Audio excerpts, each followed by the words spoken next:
transition matrix.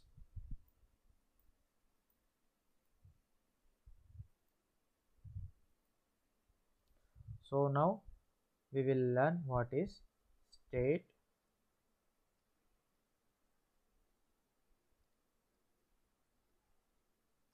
transition matrix.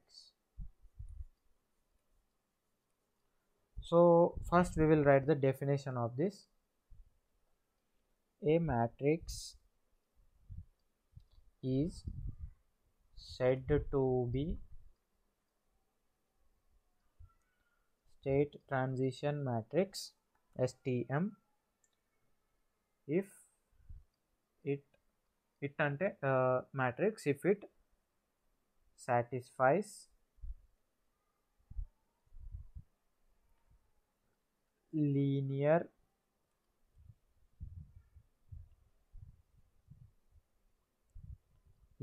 homogeneous state equation. So when we call a matrix as state transition matrix means if that matrix satisfies the linearity and homogeneous property of a state equation, then we can call that particular matrix as state transition matrix. So we have state equation, that is x dot is equals to ax plus bu. So if you neglect this bu term, what we have is x dot is equals to ax. So this particular thing is nothing but representing your linearity and homogeneous property of a state transition matrix. So as I am saying that it will be called state transition matrix if it satisfies linear and homogeneous conditions. For suppose let some phi of t be the state transition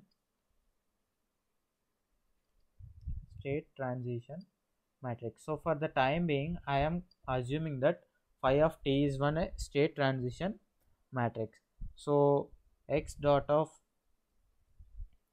t, which is nothing but d by dt of x of t, is equals to ax of t. So let this be equation 1. From where I have written this equation means but from the state equation neglecting this input variable. So if it has to satisfy one particular what we call linear and homogeneous, that can be written as x of t should be equals to phi of t into x of 0, that is at initial conditions. And in between sorry, I forgot to write one more equation.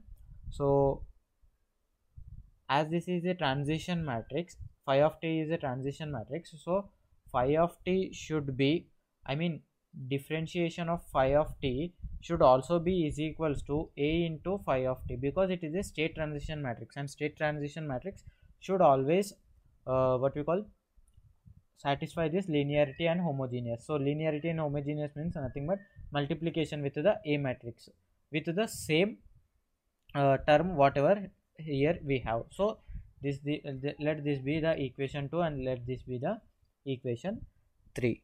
So what we do is, now let us try to apply get the state transition matrix phi of t. So for that purpose what we need to do is apply Laplace to equation 1. So applying Laplace to equation 1, we will get as s into x of s is equals to, not is equals to, minus x of 0 is equals to a into x of s. So this is the equation 1. Here there is one dot indicates single time differentiation. We know that differentiation of Laplace inverse of differentiation will be is equals to 1. The power of 1 depends upon the number of times the derivative is present in the above equation.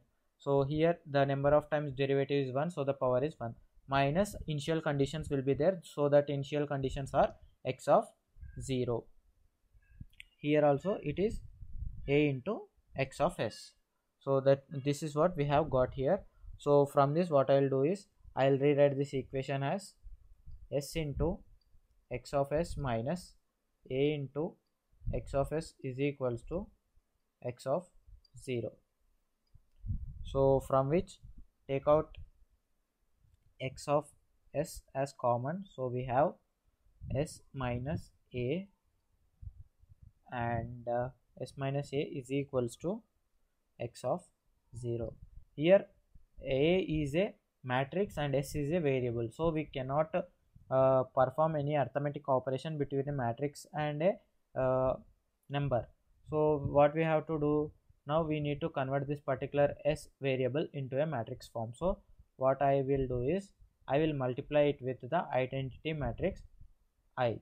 So si minus a will be equals to x of 0.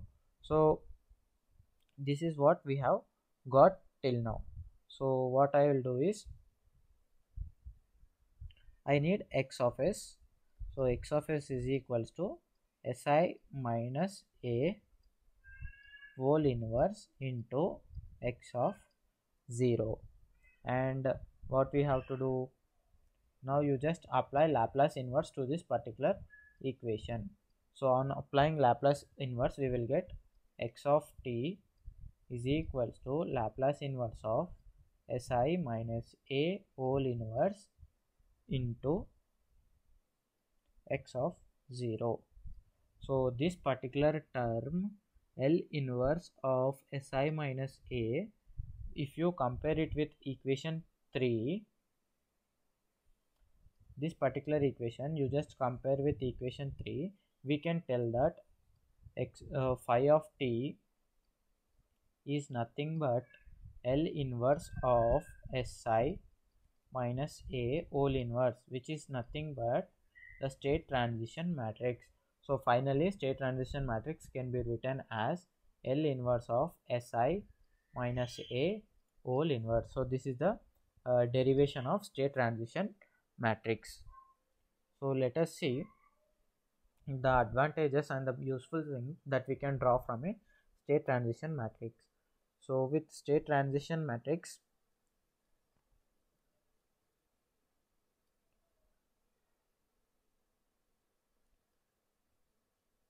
we can obtain characteristic equation by solving determinant of si minus a and making it to equals to 0. So from state transition matrix, that is phi of t is equals to L inverse of si minus a whole inverse. So from this, if you take out this particular si minus a term and find the determinant and make it equal to 0, then we can get the characteristic equation. So if we get the characteristic equation, we can understand the concept of poles and zeros of the respective system. So this is one advantage. And phi of s, that is just si minus a whole inverse, is called a reluctant matrix. So in a short answers, there is a chance of asking these questions as what is the reluctance matrix. So we need to write reluctance matrix is represented by pi of s and it will be equals to si minus a whole inverse. So let us see some of the properties of state transition matrix. These are also very important. So properties of the state transition matrix: phi of 0 is equals to